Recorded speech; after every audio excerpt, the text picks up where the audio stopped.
नमस्कार. Digital agro academy या YouTube चॅनलवरती आपणा सर्वांचे मनपूर्वक स्वागत करतो.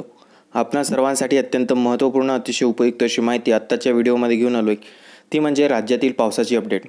राज्यामध्ये पुन्हा एकदा वादळी वाऱ्यासह अवकाळी पावसाचे संकेत त्या ठिकाणी देण्यात आलेले आहेत. राज्यामध्ये 1 एप्रिल, 2 एप्रिल, 3 एप्रिल, 4 एप्रिल आणि 5 एप्रिलपर्यंत हा अवकाळी पावसाचा प्रभाव असणार आहे.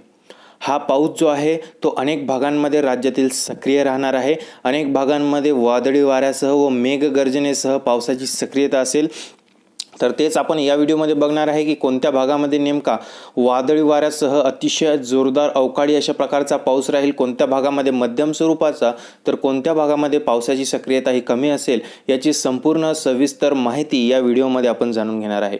त्या अगोदर जर तुम्ही चॅनलवरती नवीन असाल, चॅनलला सबस्क्राईब केलेलं नसेल, तर सर्वात आधी जाऊन चॅनलला सबस्क्राईब करा, नोटिफिकेशन बेलला क्लिक करा, जेणेकरून असेच नवनवीन हवामानाबद्दलचे अपडेट जे आहेत ते अपडेट तुम्हाला सर्वात आधी मिळत राहतील.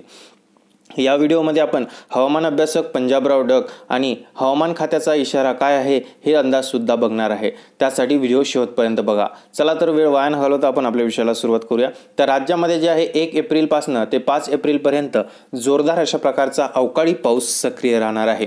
हा पाऊस जो आहे तो विशेष करून आपल्याला कोकण, त्यानंतर मराठवाडा, उत्तर महाराष्ट्र, पश्चिम महाराष्ट्र आणि मध्य महाराष्ट्रामध्ये बघायला मिळेल. विदर्भामध्ये पावसाची सक्रियता कमी असेल, ढगाळ वातावरणाचा परिणाम त्या ठिकाणी राहील. पूर्व विदर्भामध्ये तर आणखीनच पावसाची शक्यताही कमी राहणार आहे. हा 1 ते 5 एप्रिल दरम्यानचा जो पाऊस आहे हा पाऊस भाग बदलून त्या ठिकाणी पडणार आहे. म्हणजेच की विखुरलेल्या स्वरूपात हा पावसाची सक्रियता असणार आहे. मात्र काही भागांमध्ये हा पाऊस जो आहे अतिशय जोरदार अवकाळी अशा प्रकारचा असेल. त्यामुळे शेतकऱ्यांनी त्या ठिकाणी जे आहे सावधान राहण्याचे आव्हान जे आहे ते पंजाब डक यांनी केलेले आहे. तर यामध्ये आपण एकेका भागाचा जर विचार केला तर विदर्भातील पूर्व विदर्भामध्ये नागपूर, भंडारा, गोंदिया, गडचिरोली, चंद्रपूर या भागामध्ये आपल्याला पावसाची सक्रियता जास्त कुठंच दिसून येणार नाही. मात्र 3-4 तारखेच्या दरम्यान ढगाळ वातावरण सक्रिय असेल व काहीशा भागांमध्ये रिमझिम अशा प्रकारचा पाऊस बघायला मिळेल. पश्चिम विदर्भामध्ये अकोला, बुलढाणा, वाशिम, यवतमाळ, अमरावती, अचलपूर, जळगाव, जामोद, संग्रामपूर, तेलारा, शेगाव, खामगाव, नांदुरा हा जो संपूर्ण भाग येतो या भागामध्ये आपल्याला 1 तारखेच्या सायंकाळपासूनच तसेच 2 तारीख आणि 3 एप्रिल दरम्यान ढगाळ वातावरण हे सक्रिय दिसून येईल. तर काही भागांमध्ये पाऊस देखील बरसणार आहे.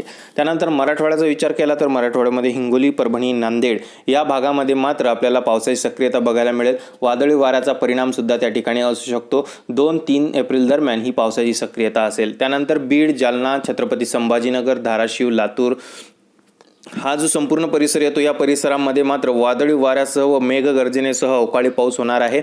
या भागामध्ये जे आहे 2 व 3 तारखेच्या दरम्यान अतिशय जोरदार अशा प्रकारचा पाऊस त्या ठिकाणी बरसणार आहे.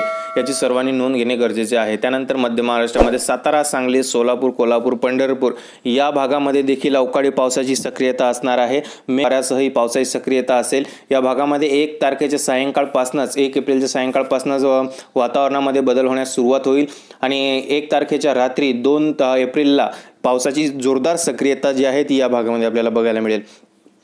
त्यानंतर कोकण किनारपट्टीचा विचार केला तर याच्यामध्ये रत्नागिरी, सिंधुदुर्ग, सावंतवाडी, दापोली, रायगड हा जो संपूर्ण परिसर आहे परिसरामध्ये मात्र जोरदार अशा प्रकारचा पाऊस होईल. कोकणामध्ये त्या ठिकाणी पावसाची सक्रियता ही जास्त सांगण्यात आलेली आहे. त्यामुळे वादळी वाऱ्यासह अवकाळी पावसाची सक्रियता जी आहे कोकणच्या भागामध्ये जास्त असणार आहे.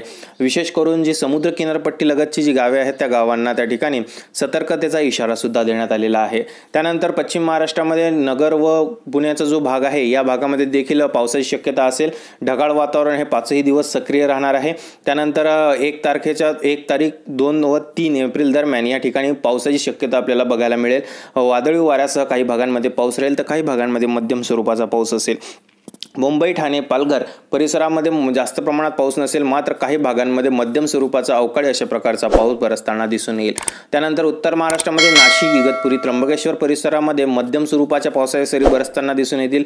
ढगाळ वातावरण हे सगळीकडे सक्रिय असणार आहे. त्यानंतर उत्तर महाराष्ट्रातील जो पूर्वेकडील भाग आहे त्याच्यामध्ये आपल्याला नंदुरबार, धुळे, खान्देश, त्याच्यानंतर भुसावळ या भागामध्ये पावसाची सक्रियता जी आहे ती मध्यम स्वरूपाची दिसून येईल. अतिशय जोरदार अशा प्रकारचा पाऊस नसणार आहे. ढगाळ वातावरण हे 4 ते 5 दिवस सक्रिय असणार आहे आणि 1 व 2 तारखेच्या दरम्यान जी आहे या भागामध्ये थोड्याफार पावसाची जी शक्यता आहे ती शक्यता आपल्याला बघायला मिळणार आहे।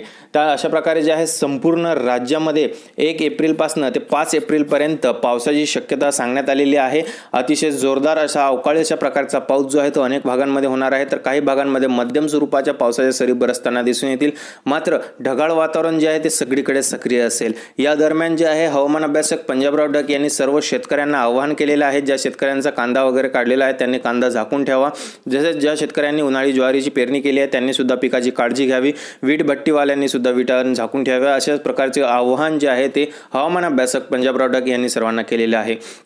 तर ही पावसाची सक्रियता जी आहे ही 5 तारखेपर्यंत असेल आणि त्यानंतर सुद्धा राज्यामध्ये 9 एप्रिलपासून ते 14 एप्रिलपर्यंत पावसाची परत एकदा सक्रियता निर्माण होणार आहे, असं देखील हवामान अभ्यासक पंजाबराव डक यांनी सांगितलेलं आहे।